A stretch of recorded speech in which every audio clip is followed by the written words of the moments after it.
Hi there again from Johannesburg in South Africa. And now we reflect on the 32nd Sunday in Ordinary Time. Cold and grey and miserable. The Gorbals is an area in the city of Glasgow, Scotland, on the south bank of the River Clyde. This high-density urban experiment, which was once defined by hope, aspiration and community spirit, is now steeped in forlorn decay, labelled as the Towers of Terror. Our Franciscan house stands in the midst of this poverty. I was on a visit to say thank you to this Prior community who for 5 years paid for my graduate studies in Canterbury. Outside the church, an old woman approached me and stuffed a £5 note into my hand. "For your use," she muttered, "and pray for me." I have never forgotten the power of this woman's might. I have seen, experienced, and give witness to the working of God's grace and providence to those who open their hearts in generosity towards others. But there's something else going on here. There is another narrative used for exploring this gospel passage. History has shown that whoever controls the canon, controls the narrative, also controls the money on which power, prestige, and position are based. It is here that we find the stench of greed that Jesus warns us so sternly against. Many churches around this time of the year are eagerly busy with stewardship drives, and many a preacher out there, I'm sure, read the story of the widow's mite with a certain glee this week. Fantastic! A story that's clearly about sacrificial giving to the church. The widow had only 2 coins, and she gave them both. What a fantastic message for stewardship season. Just ask, what would the widow do? And sign those pledge cards. Some sermons just preach themselves. But Jesus is not pointing out the difference between people who can give plenty and people who can only give very little. Nor for that matter is he pointing out the difference between giving what we have left over and giving all that we have. Using the word of God in such a way is a distortion, which is the very act of extortion and corruption. The story of the widow's mite calls all authority into question until the listener is left with nothing but God and God's promises. Jesus is talking about the very opposite of the generosity of the poor widow, putting the last of her resources in the collection plate and trusting in the providence of God. That's the type of hype you would get from the big TV evangelical performances. Jesus is talking about the corruption of those running the temple, those who use religion for personal gain and for personal power, those who hide behind a mask of piety and religiosity. Jesus is warning us, beware of those who like to walk around in long robes and like to be greeted with respect in the marketplaces and have the best seats in the church and places of honor at the banquets. Yes, the devil also walks around in long robes and has a string of degrees to boast of.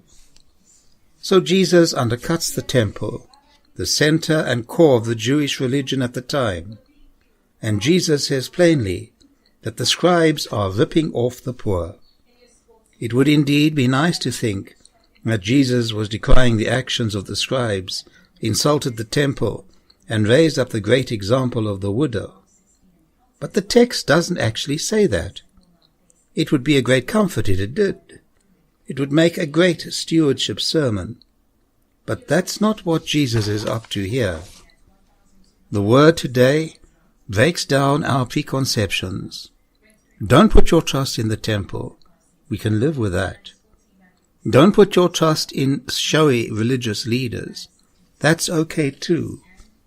But then this old widow gives her all to that corrupt institution, and Jesus doesn't praise the act. He just says it like it is, and history continues to repeat itself. The widow's money, all her money, is given to corruption. She has nothing to live on, and what she did have will only feed the fat cats in charge. The widow isn't an example of good giving. She's an age-old example of being duped. She's the modern-day equivalent of a senior who's been tricked into giving her bank account details to a scammer. She's the widow who gave all that she had to a charity that wasn't a charity at all, just a front for some swindler with a Swiss bank account. But Jesus noticed her. Jesus was hanging at the temple, and hundreds were bringing their money forward, the rich, the powerful, the prestigious, the ones with the new cars, the nice shoes, the fancy phones. They came forward and placed their offering in the plate. But Jesus noticed her, this widow, the woman without an income, who in that society was worth absolutely nothing. Jesus noticed her. Jesus is always doing that, talking to the prostitute, being kind to the foreigner, welcoming the children. Jesus doesn't give a jot about our power and prestige. He's about caring for the vulnerable and the excluded. That's what he ultimately gives his life for, the vulnerable, the corrupt and condemned, for us, for all humanity. This old passage of the widow's mite doesn't lend itself to a simple stewardship campaign. No, Jesus is up to much more. Jesus is the word that is spoken, the author who is the blueprint of my being. Jesus sees straight through all the glitzy makeup and the clever cover-ups. When we become aware of Jesus' gaze upon us, we know where authority lies within the body of the church. Authority actually lies with us, with individuals and communities. All the grand authority figures may have the power to mock and destroy us if we don't articulate adherence to their teachings, but they simply do not have the authority to define canon for everyone unless everyone acknowledges, embraces, and submits to that authority. No, the authority lies with us, even when we give it away.